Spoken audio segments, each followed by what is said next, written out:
Lição de número 13. O mundo de Deus no mundo dos homens. Texto áureo. Eis que a Virgem conceberá e dará à luz um filho, e ele será chamado pelo nome de Emanuel. Emanuel traduzido é Deus conosco. Verdade prática.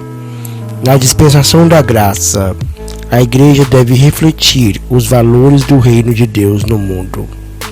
Leitura bíblica em classe: Mateus capítulo 1, versículo 21 ao 23, Gálatas capítulo 4, versículos 3 ao 7.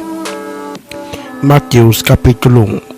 E ela dará à luz um filho, e lhe porás o nome de Jesus, porque ele salvará o seu povo dos seus pecados. Tudo isso aconteceu para que se cumprisse o que foi dito da parte do Senhor pelo profeta, que diz: Eis que a Virgem conceberá e dará à luz um filho, e ele será chamado pelo nome de Emanuel. Emanuel traduzido é Deus conosco. Gálatas capítulo 4. Assim também nós, quando éramos meninos, estávamos reduzidos à servidão debaixo dos primeiros rudimentos do mundo. Mas vindo a plenitude dos tempos, Deus enviou seu Filho, nascido de mulher, nascido sob a lei, para remir os que estavam debaixo da lei, a fim de recebermos a adoção de filhos. E porque sois filhos, Deus enviou aos nossos corações o Espírito de seu Filho, que clama: Abba, Pai. Assim que já não és mais servo, mas filho. E se és filho, és também herdeiro de Deus por Cristo. Introdução.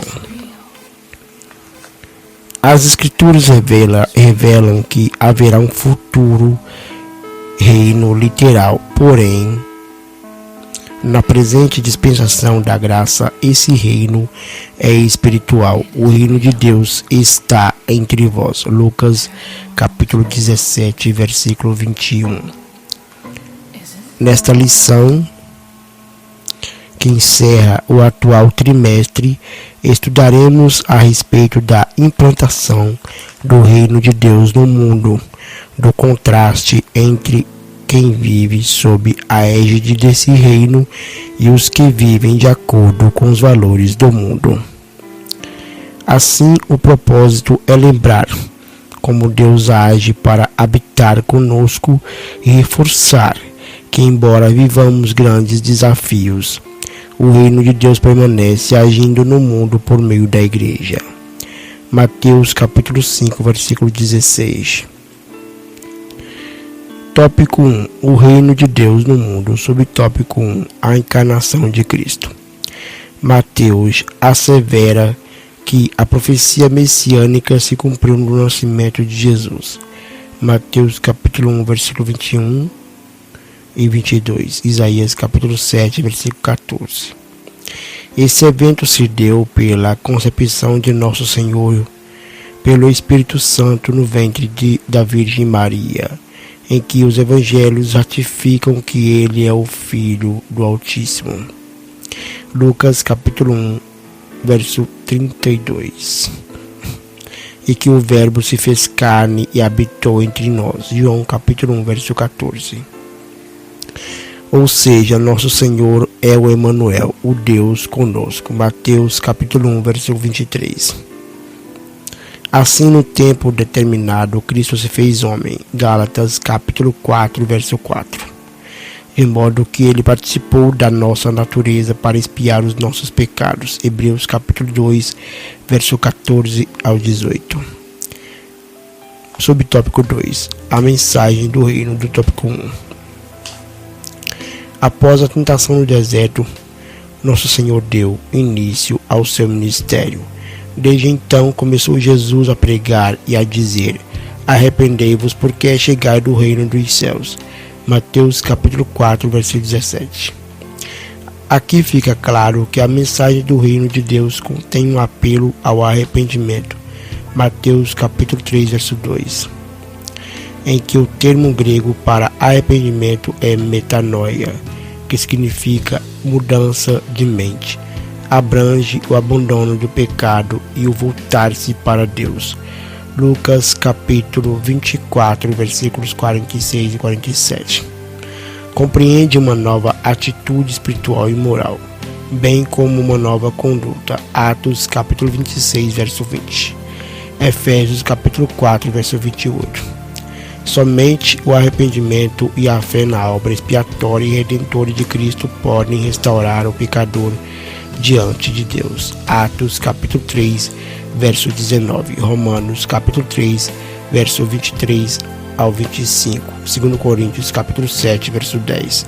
Por conseguinte, é papel da igreja proclamar a mensagem do reino em todo o mundo. Mateus capítulo 24, versículo 14. Subtópico 3 do tópico 1. Os valores do reino.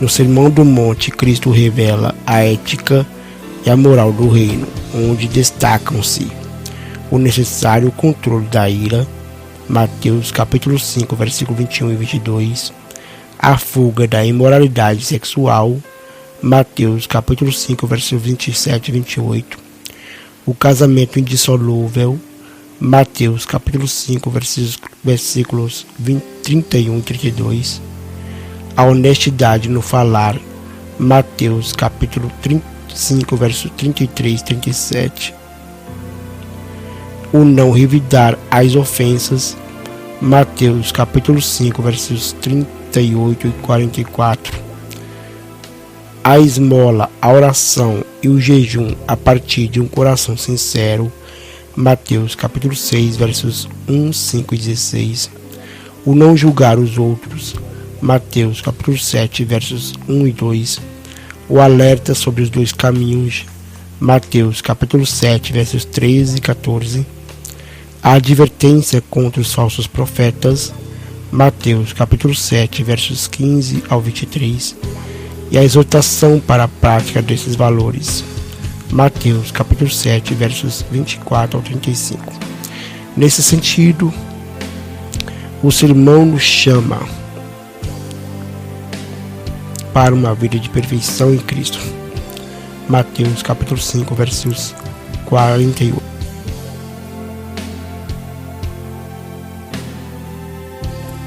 E nos convida a priorizar o reino de Deus e sua justiça. Mateus capítulo 6, verso 33. Assim, os filhos do reino devem expressar esses valores em seu viver diário. Efésios capítulo 5, verso 8. Tópico 2. As bênçãos de uma vida no reino. Subtópico 1. Remissão dos pecados. Aos Gálatas, Paulo retrata a nova posição dos crentes em Cristo. O apóstolo afirma que éramos meninos, estávamos reduzidos à servidão, debaixo dos primeiros rudimentos do mundo. Isso quer dizer que antes do evangelho do reino, a percepção espiritual tanto de judeus quanto de gregos era limitada, legalista e supersticiosa. Entretanto, no tempo assinalado, Deus enviou seu Filho, nascido de mulher, nascido sob a lei, Gálatas 4:4, para remir a humanidade da escravidão do pecado, Gálatas capítulo 4, versículo 5, parte A. Desse modo, a morte expiatória de Cristo libertou o homem da maldição da lei e da potestade das trevas, Gálatas capítulo 3, verso 13. Colossenses capítulo 1, verso 13. Assim como pecadores, outrora escravos e agora perdoados, fomos elevados à condição de filhos por adoção e herdeiros de Cristo. Gálatas capítulo 5, versos 4 e 5, parte B. Subtópico 2 do tópico 2. Adotados e herdeiros de Cristo. No outro tempo éramos estranhos e inimigos, mas agora somos filhos reconciliados com Cristo. Em Cristo. Colossenses capítulo 1, verso 21. Deus concedeu aos filhos a dádiva de um novo nome e uma nova imagem. A imagem de Cristo, Romanos 8:29, Apocalipse 2:17. Como resultado de nossa adoção, agora como filhos somos também herdeiros de Deus por Cristo. Nessa herança estão inclusas as promessas a Abraão e a vida eterna. Gênesis capítulo 3, verso 29, Tito capítulo 3, verso 7, Efésios capítulo 3, verso 6. Ao ser aceitos, fomos transformados em filhos para o seu louvor e glória. Efésios 1 e 6.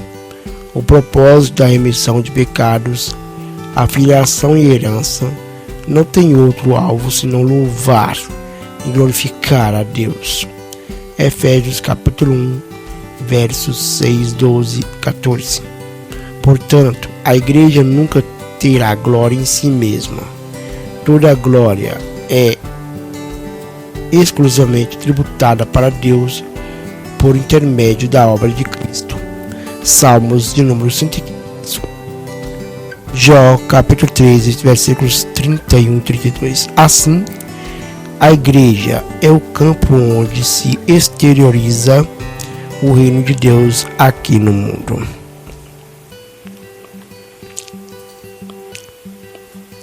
Subtópico, ou seja, tópico 3, os males de uma vida no mundo.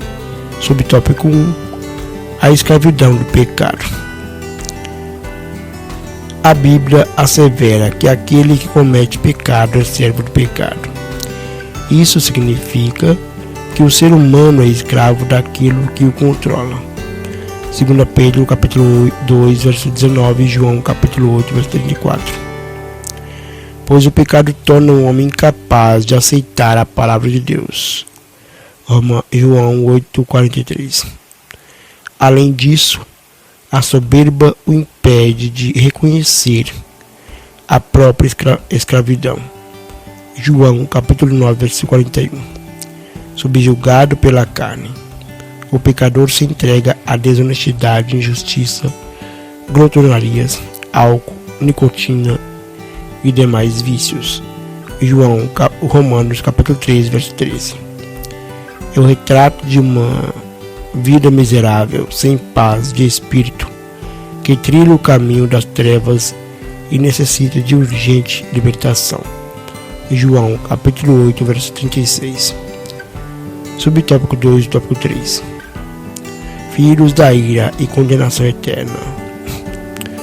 As escrituras enfatizam que os homens escravizados pelos desejos e pensamentos da carne não são por natureza filhos da ira.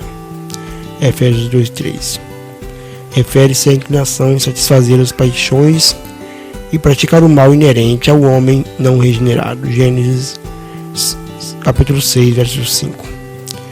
As inclinações carnais, a impureza, a avareza e a idolatria, entre outros, resultam na ira de Deus sobre os filhos da desobediência. Efésios capítulo 5, versos 3 e 6. Por isso nosso Senhor ensinou que aquele que não crê já está condenado.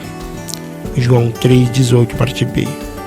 Quem não entrega sua vida ao Salvador é condenado, porque se recusa a crer no nome do unigênito Filho de Deus. João capítulo 3, versículo 18, parte C. Assim, o pecado da incredulidade é o clímax da rebeldia que resiste à salvação ofertada em Cristo. Lucas capítulo 7, verso 30. Atos capítulo 7, versículo 51. Assim sendo, somos exortados: aquele, porém, que perseverar até o fim, este será salvo. Mateus capítulo 24, verso 13. Conclusão. Os judeus aguardavam um reino literal para libertá-los da opressão política, social e econômica. Cristo os corrigiu e afirmou que o reino de Deus não vem com aparência exterior, isto é, não seria terreno, mas espiritual. O reino literal ainda será implantado. Nesse aspecto, Cristo veio para resgatar o homem do pecado. Isso requer arrependimento e fé no sacrifício da cruz. Os que recusam a ética e a moral do reino são condenados à morte eterna. Assim, os valores cristãos devem ser observados pela Igreja, cuja missão é anunciar o reino de Deus num mundo dominado pelo império do mal.